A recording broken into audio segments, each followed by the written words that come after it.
We got some news today about some new updates happening to Sandbox, as Gary mentioned this in the Sandbox Discord. And at the same time, it's perfect because it's also my birthday, but that's not the reason why I'm making this video. We got some new updates here and there and some other updates that have been happening in the background that I think you guys should be updated on and informed about, because these are kind of some really cool updates, most likely going to be shown in the next blog post that's going to happen for February, because, you know, they always do it like, well, last month. You get what I'm saying. Either way, let's just get into it. Gary today has shown off the new modal updates. I think that's how they mention it, modal. New modal updates for Sandbox. Now, what does this mean for the people who are just not informed about this? Well, in Sandbox, when you go into the menu, there's a games tab. This is where you can see absolutely all the games that are available for you to choose from. So when you click on a game, it'll show up a new page. So with this update, as you can see on screen, it's a redesign where they decided to kind of fix a little bit more of the information that is being presented to you as either a first-time player or someone who's looking for a game. Kind of make it, again, a little bit more sleek, a little bit more uniform with what they got going on. So of course, you have the description, you have the pictures, the video,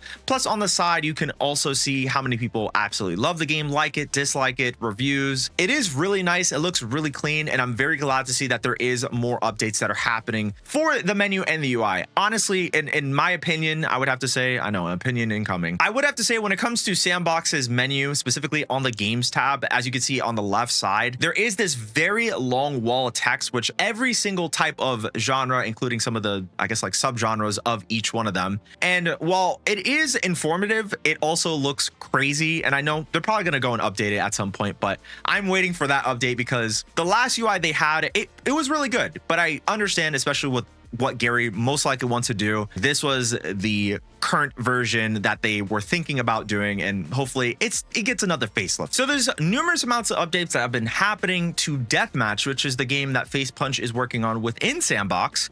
And also, for the people who don't know this or have not been informed, Deathmatch is also going to be used as the foundation for the beloved official Sandbox mode that he mentioned within the last blog post. He pretty much talks about this, saying this is kind of like what we want to do, and we're going to start with Deathmatch. But we also have some more updates to Facepunch's other games within Sandbox, including Sausage Survivors 2, which is essentially a roguelike game. And this is more of the 3D version of it, which has like a ton of power-ups, things like that. Really cool. I still want to try, and hopefully we get a chance to be able to play this game at some point, hopefully soon. Between that and also Islands, correction, Islandside is actually a 2D pixel game that you can see on screen that is being worked on. And while it's nice to see some of these new updates, it seems like when it comes to the Facepunch devs, they have mentioned this in the Sandbox Discord, that majority of the games that they are working on within Sandbox, like Deathmatch or whatnot, are prioritized specifically because they push certain features that they want to work on or use for the Sandbox editor, which makes a ton of sense. Movie Maker is getting a ton of updates also in the background, including adding a feature to record your gameplay in real time and keyframe it so you can use actual gameplay in your movies just like you would in Source Filmmaker. Good example, like Team Fortress 2, right? Where you can run around and record yourself and have like cinematic cameras all around the place, right? It's really, really, really dope. Good Old Bloom has gotten an update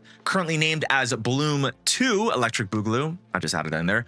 All of the bloom you'd want in your games and animations within Sandbox are now possible, as Sam has updated the bloom to make it look even more bloomy, if that even makes any sense. So I do have to say that majority of these updates, you know, it's not a lot. Still, they're probably going to end up popping up in the next blog post for this month. And at the same time, I'm very excited to see what other sort of updates I have not been able to kind of figure out within the commits log or even seeing in the official Discord are going to be like once they mention it. But very exciting stuff. We still haven't gotten any sort of news or anything like that about any sort of release dates or anything. I know tons of people have been asking me when is it going to release. I have no idea. I only know as much as Facepunch is presenting right now and what they're mentioning. But I'm still trying my absolute best to keep you guys up to date with all the stuff that's going on in Sandbox. So of course, if you want that, feel free to go and subscribe to the channel, or even better, check out this video that's here on screen where you can stay up to date with even more Sandbox content. Otherwise, thank you guys so much, and I will see you guys then next time.